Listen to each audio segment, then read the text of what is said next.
Hello നമസ്കാരം. 2023 November 19 ഓർമ്മയില്ലേ? അങ്ങനെ പെട്ടെന്നൊന്നും ഒരു ഇന്ത്യൻ ക്രിക്കറ്റ് പ്രേമിക്കും ആ ഒരു ദിവസം മറക്കാൻ പറ്റില്ല എന്നുള്ളത് തന്നെയാണല്ലോ യാഥാർത്ഥ്യം.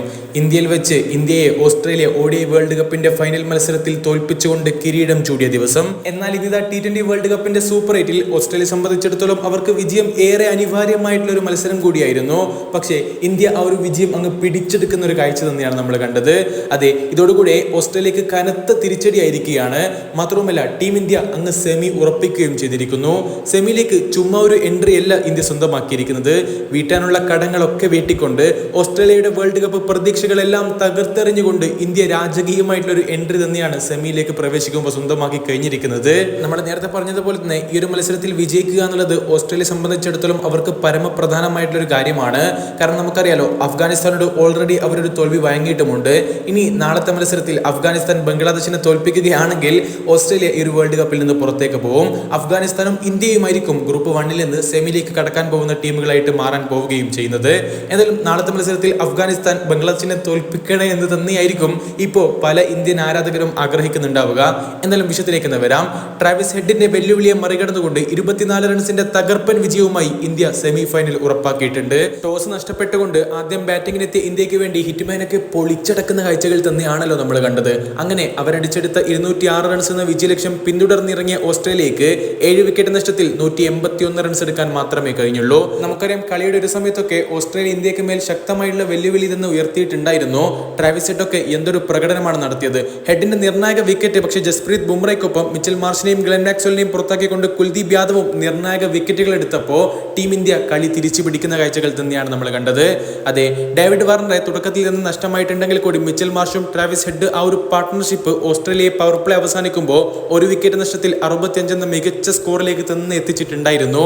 അങ്ങനെ അതിശക്തമായി മുന്നോട്ട് കുതിക്കുന്ന ഓസ്ട്രേലിയ പക്ഷേ കുൽദീപ് യാദവ് കൃത്യമായി മിച്ചൽ മാർഷിന്റെ വിക്കറ്റ് എടുത്തു കൊടുക്കുന്നു. ബൗണ്ടറി ലൈനിൽ എന്തൊരു ഗംഭീര ക്യാച്ചായിരുന്നു അത്. കിഡിലൻ ക്യാച്ചിലൂടെ അക്സർ പട്ടേൽ കുൽദീപിന് വിക്കറ്റ് സമ്മാനിക്കുകയായിരുന്നു. 37 റൺസായിരുന്നു മിച്ചൽ മാർഷിന്റെ സംഭാവന. പിന്നീട് 10 ഓവറുകൾ പിന്നിടുമ്പോൾ 2 വിക്കറ്റ് നഷ്ടത്തിൽ 99 എന്ന നിലയിലായിരുന്നു ഓസ്ട്രേലിയ ഉണ്ടായിരുന്നത്.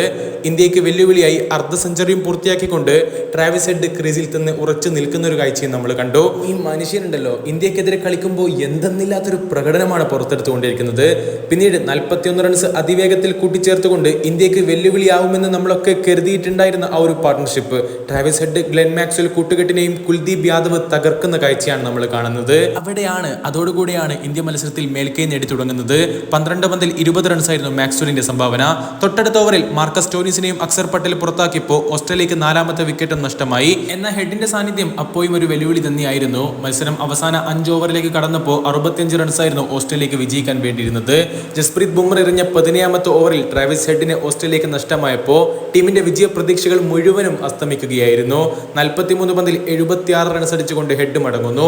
ഇതോടുകൂടെ അവസാന 3 ഓവറിൽ ഓസ്ട്രേലിയയുടെ വിജയലക്ഷ്യം 53 റൺസ്. മാത്യു വെയ്ഡിനെ അർഷ്ദീപ് സിംഗ് പുറത്താക്കിയപ്പോൾ അതേ ഓവറിൽ തന്നെ ഒരു 4ഉം ഒരു 6ഉം നേടിക്കൊണ്ട് ടിം ഡേവിഡ് ഓസ്ട്രേലിയൻ ക്യാമ്പിൽ ചെറിയ തോതിലുള്ള ചില പ്രതീക്ഷകൾ നിലനിർത്തിയെങ്കിൽ കൂടി തൊട്ടടുത്ത ഓവറിൽ ഡേവിഡിനെ അർഷ്ദീപ് സിംഗ് പുറത്താക്കുന്നു.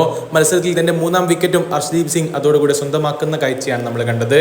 അങ്ങനെ ഇന്ത്യയുടെ ബൗളർമാരും ബാറ്റർമാരൊക്കെ പൊളിച്ചടക്കിയപ്പോൾ ഇന്ത്യ ഓസ്ട്രേലിയയും തോൽപ്പിച്ചുകൊണ്ട് സെമി ഫൈനൽ ഉറപ്പിച്ചിരിക്കുന്നു. എന്നാൽ മൈറ്റി ഓസീസ് ആവട്ടെ നാളത്തെ മത്സരത്തിൽ, അതായത് ബംഗ്ലാദേശിനെ അഫ്ഗാനിസ്ഥാൻ തോൽപ്പിക്കുകയാണെങ്കിൽ അവരുടെ കാര്യത്തിൽ ഒരു തീരുമാനമാവും. എന്തായാലും ഇപ്പോൾ ക്രിക്കറ്റ് പ്രേമികളൊക്കെ ഉറ്റുനോക്കുന്നത് നാളത്തെ അഫ്ഗാൻ വേഴ്സസ് ബംഗ്ലാദേശ് തമ്മിലുള്ള പോരാട്ടത്തിനായി തന്നെയാണ്. കാത്തിരിക്കാം ആ ഒരു കിടിലൻ മത്സരത്തിനായി തന്നെ. അപ്പം പിന്നെ അടുത്തൊരു വീഡിയോ ആയിട്ട് നമുക്ക് വീണ്ടും കാണാം. അതുവരേക്കും ചെറിയൊരു ഗുഡ് ബൈ.